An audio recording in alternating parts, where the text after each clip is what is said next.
Microsoft Excel में हम काम कर रहे हैं। पूरा कोर्स है, क्लास 8 है, यूनिट 3 है और हम स्प्रेडशीट्स के बारे में पढ़ रहे हैं, वर्कशीट्स के बारे में पढ़ रहे हैं।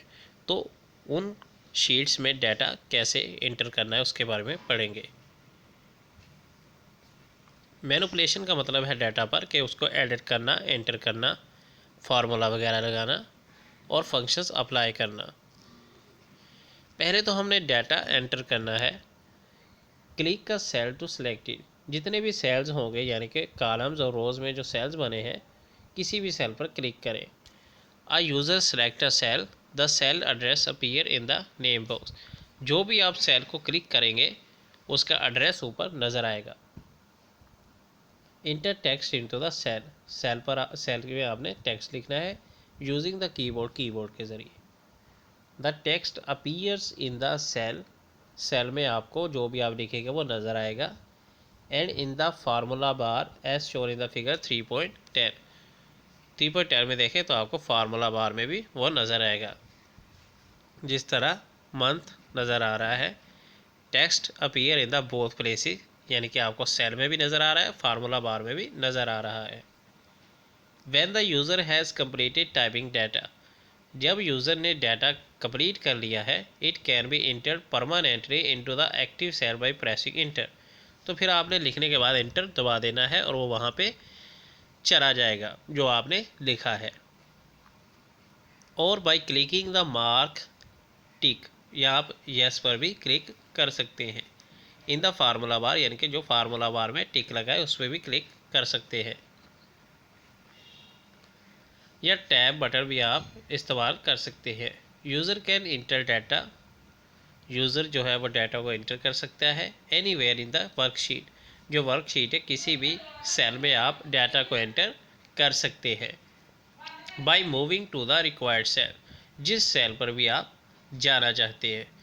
यूजिंग द माउस और एरो कीज़, माउस के ज़रिए या एरोज कीज़ के ज़रिए आप एक सेल से आगे भी जा सकते हैं। एंड टाइपिंग द टेक्स्ट, और टेक्स्ट लिख सकते हैं। जैसे अगर मैं 3 रोज़, तीसरी रोज़ और सी पर जाना चाहता हूँ, उस पर क्लिक कर सकता हूँ। एडिटिंग डाटा, डाटा को इंटर करने के बाद अगला स्टेप हमारा आ सकता है डाटा को एडिट करना। अगर मैंने गलत लिख दिया है, मैं दोबारा उसे एडिट करना चाहता हूँ, फिर क्या करना है? क्लिक ऑन द सेल, आपने उस सेल पर क्लिक करना है जिस पर गलत डाटा लिखा है। एंड रीटाइप द टेक्स्ट, और उसे दोबारा रीटाइप कर दें, दोबारा लिख देना है। और go to the formula bar, या फार्मूला बार पर जाना है। Select the incorrect text with the mouse and retype it, और फिर आपने फार्मूला बार में क्या करना है, वहाँ पे जाके इनकरेक्ट टेक्स्ट वाले पे क्लिक करना है।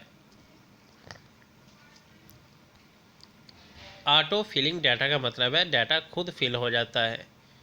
Is the use of file handle to copy data and sequences across range of cells, यानी आपने डाटा बार बार नहीं लिखना, बल्कि क्या करना है कि कॉपी कर लेना है और उसे करते जाना है आगे से आगे।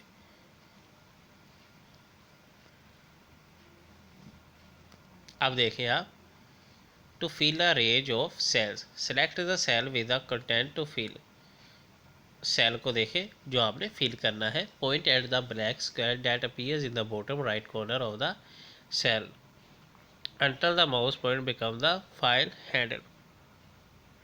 आपने क्या कहता है, बॉटम की तरफ जाना है। वहाँ पे आप देख सकते हैं कि आपका सेल्स जो है, आप काफ़ी सेल्स बन चुके हैं।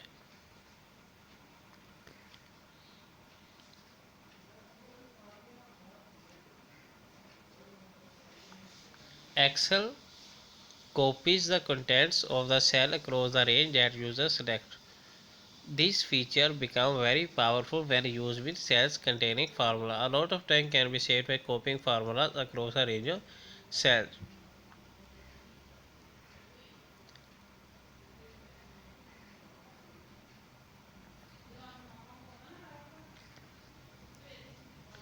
नेक्स्ट हम फार्मूला वगैरह के बारे में पढ़ेंगे, किस तरह एक्सेल में लिखते हैं। So gonna see you in next video. Until then, goodbye for now.